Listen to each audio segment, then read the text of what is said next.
Sir ఇప్పుడు నార్మల్‌గా మనం ఇన్స్యూరెన్స్ తీసుకుంటాం. హాస్పిటల్‌లో అడ్మిట్ అయితే గాని అందులో ఉన్న లూప్ హోల్స్ మనకు తెలీదు. అలాంటి లూప్ హోల్స్‌లో మనం ఎలా జాగ్రత్తలు తీసుకోవాలి? సార్ మీరు చెప్పిన దాంట్లో కొన్ని ప్రాబ్లమ్స్ ఏంటంటే, మీరు హాస్పిటల్‌లో అడ్మిట్ అయితే గాని అది బయటకు రాదు. అవును. అయితే అందులో అన్నిటికంటే ముఖ్యంగా మనం చూసేది ఏంటంటే ఈ రోజులలో ఆర్ఎన్‌సీ చార్జెస్ అనేవి వేస్తున్నారు. ఈ ఆర్ఎన్‌సీ అనేది ఒకటి ఏంటంటే రీజనరీ అండ్ కస్టమరీ చార్జెస్ అంటారు. అంటే ఇప్పుడు ఇదే బంజారా హిల్స్ తీసుకుందాం మనం. ఈ బంజారా హిల్స్‌లో ఫర్ ఎగ్జాంపుల్ నీ రీప్లేస్‌మెంట్ అనేది ఒక 4.5 లాక్స్ ఉందనుకుందాం.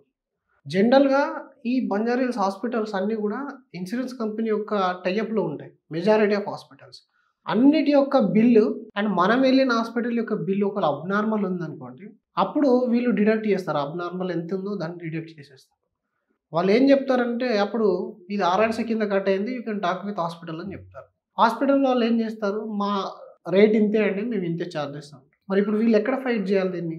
నిజానికి when you are taking the treatment in hospital, you are not only customer to the insurance company. You are also customer to the hospital. Hospital కూడా రెస్పాన్సిబిలిటీ తీసుకోవాలి అప్పుడప్పుడు. ఎందుకంటే 99.99% ఆఫ్ టైమ్‌లో 4,00,000 ఉంటే నువ్వు ఇక్కడ 8,00,000, 7,00,000 చార్జ్ చేస్తున్నావంటే దట్ ఈస్ అబ్నార్మల్.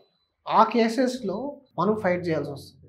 ఆ కేస్‌లో మనం హాస్పిటల్‌తోనే ఫైట్ చేయాల్సొస్తది. దాదాపు కార్పొరేట్‌లో మీకు ఈ సమస్య ఉండదు. నార్మల్ హాస్పిటల్స్ ఏవైతే ఉంటాయో వాటిలలో ఇట్లాంటి సమస్య కొంచెం ఎక్కువ చూస్తా ఉంటాం మనం.